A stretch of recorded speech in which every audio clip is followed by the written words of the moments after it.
আমাদের যে কালো ভুনা যে খায় একবার যে দ্বিতীয়বার আসতে হয় এখানে, বুঝছেন? অনেক মানুষ আছে খায়, তাদের মুখে হাসিটা দেখে আমাদের কষ্টগুলো আমরা ভুলে যাই। এখানে কালো ভুনাটা অনেক স্বাদ, এই স্বাদটাও মুখে লাগিয়ে থাকে। বাংলা সিনেমার সোনালি দিন পেরিয়ে এসেছে নতুন সময়, কিন্তু ফ্যান্টাসির রঙিন দুনিয়ার পেছনে এক বাস্তব জগতের নাম কালো মিয়ার হোটেল।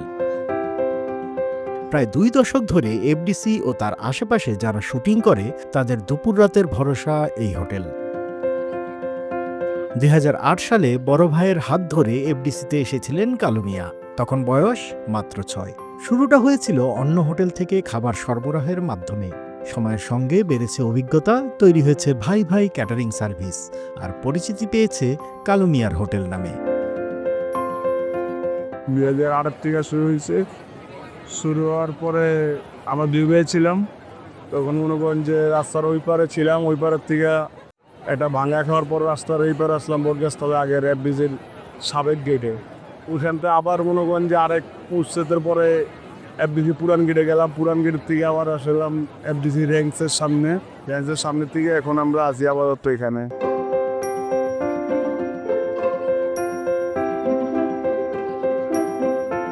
এফডিসি মার্কেটের একটা অস্থায়ী ঘরে গড়ে ওঠা এই হোটেলে নেই কোনো নাম ফলক, তবুও মুখে মুখে ছড়িয়ে আছে এর নাম। প্রতিদিন দুপুর 1টা থেকে 3টার মধ্যে এখানে চলে খাবার পরিবেশন, আর সকাল থেকে রাত অবধি চলে শুটিংয়ের খাবার প্রস্তুতি। এখানে গরুর কালো ভুনাটা খাওয়ার জন্য আমি অনেক দূর থেকে আসি। এখানে কালো ভুনাটা অনেক স্বাদ, এই স্বাদটাও হিসেবে দাম খুব কম, কারণ এই খাবারটা আমার 160-70-80 টাকা পড়ে, তাহলে এটা অনেক ভালো উন্নত মানের খাবার। আমি খাই এনে মজা পাই দেখে আমরা এনে আই সকসব। পরিবেশটাও ভালো, খাওয়ানো ভালো, এই দামও সস্তা আছে।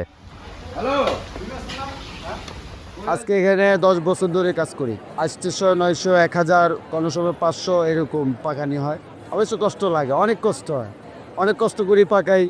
অনেক মানুষ আসে খায়, তাদের মুখে হাসিটা দেখে আমাদের কষ্টগুলো আমরা ভুলে যাই। সব একদম তরতাজা পাকানো, সব কিছু তরতাজা পাওয়া যায়। আমাদের এখানে নগদ বাজার করে তারপরে পাকায়। আমাদের যে কালো ভুনা যে খায় একবার যে দ্বিতীয়বার আসতে হয় এখানে, বুঝছেন? দূর দূরান্ত থেকে লোক আসে আমাদের এখানে কালো ভুনা খাওয়ার জন্য। কালো ভুনা 30 কেজির মতো করি আমরা প্রতিদিন। কালো ভুনার প্যাকেজ আপনার 250 টাকা, কালো ভুনার বাটি 200 টাকা। আমাদের স্পেশাল মশলা আছে এখানে, আপনার ভর্তা আর রেসিপি আছে, তারপর ট্যাংরা মাছ, শিং মাছ, তারপর হইলে আপনার কই মাছ, রুই মাছ, মুরগি, লাল বোনা আছে গরুর, কাচির থেকে তৈরি বিরিয়ানি, পোলাও সবই পাবে। এখানে আমাদের বিক্রি সীমিত। আমরা পার্সেল যেই খাবারগুলো যায়, খাবারগুলো যাওয়ার পরে আপনি যেই খাবারটা থাকে ওই খাবারটা আমরা এখানে সেল করি। এতে এখানে অতিরিক্ত কোনো খাবার আমরা সেল করি না, কারণ যেহেতু যে অস্থির যে খাবারটা যে নষ্ট হবে, ওই খাবারটা নষ্ট না করে আমরা এখানে মনে করেন যে বিক্রি করি। স্পেশালভাবে বেশিরভাগ মনে করেন যে আপনার কালো বোনালা চলে, চিংড়িটা চলে, সাদা মুরগিটা চলে। ওইটা সেম জিনিসই, মনে হয় কালো বোনাটাই পছন্দ করে বেশি সবাই, ওই ধরনের খাবারটাই। আর এরা একটু মশলা কম দিয়া খাবারটা চায়। আমরা তো আসলে যা দেখি না ওনারা কী খায় না খায়, আমরা বড়া করে পাঠিয়ে দিই, পাঠিয়ে দেবো যার যেটা লুচিতে পুরেছে সেটাই খায়। একজন নায়িকা বা নায়িকার খাবার আমরা কোনো কোনো খাবারের বিল অনেক সময় দেখা যাচ্ছে 500 টাকা করি, অনেক সময় 1000 টাকা করি। সেটা খাবারের পরিমাণের মধ্যে বোঝা যায় যে আসলে তার কয় টাকা বিল করা যায়। কালো মিয়ার পাশেই আছে আরও একটি ছোট হোটেল, হালিম হোটেল। আজ থেকে 35 বছর আগে এফডিসিতে হোটেল চালু করেছিলেন হালিম মিয়া। এখন পক্ষাঘাতে আক্রান্ত হয়ে ঘরে শয্যাশায়ী। হোটেল সামলাচ্ছেন স্ত্রী জোছনা বেগম। ঢাকার বাইরে শুটিং হলে পুরো রান্নাঘর নিয়েই রওনা দেয় কালো মিয়ার টিমের সদস্যরা।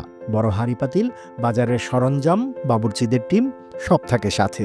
দিনে 5 বেলা খাবার, চা আর মাঝে মাঝে বিশেষ মেনুও বানাতে হয়।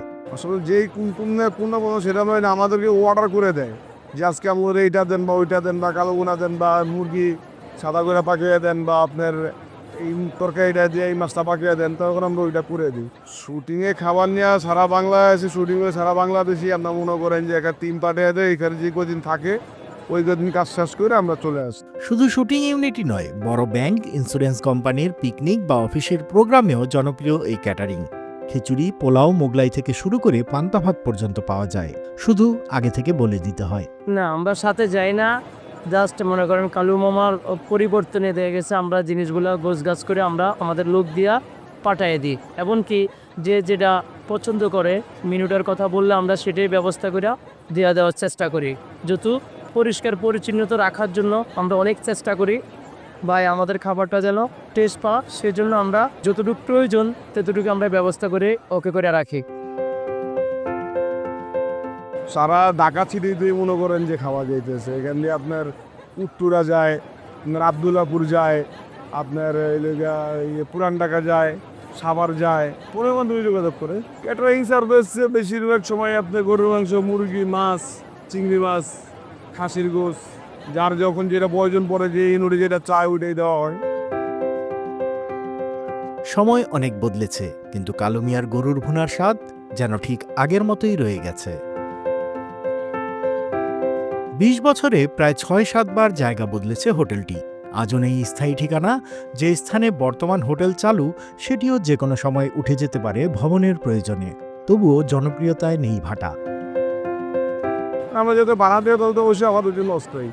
স্থায়ী করার পরিকল্পনা যদি আল্লাহ কখনো ভাগ্যে থাকে, আল্লাহর হুকুম হয় তাইলে হবে। এরকম স্বপ্ন তো সবাই থাকে। যদি সম্ভব হয় যে এতে ভালো কোনো পজিশন পাওয়া যায় তাহলে হয়তো যাওয়া লাগতে পারে।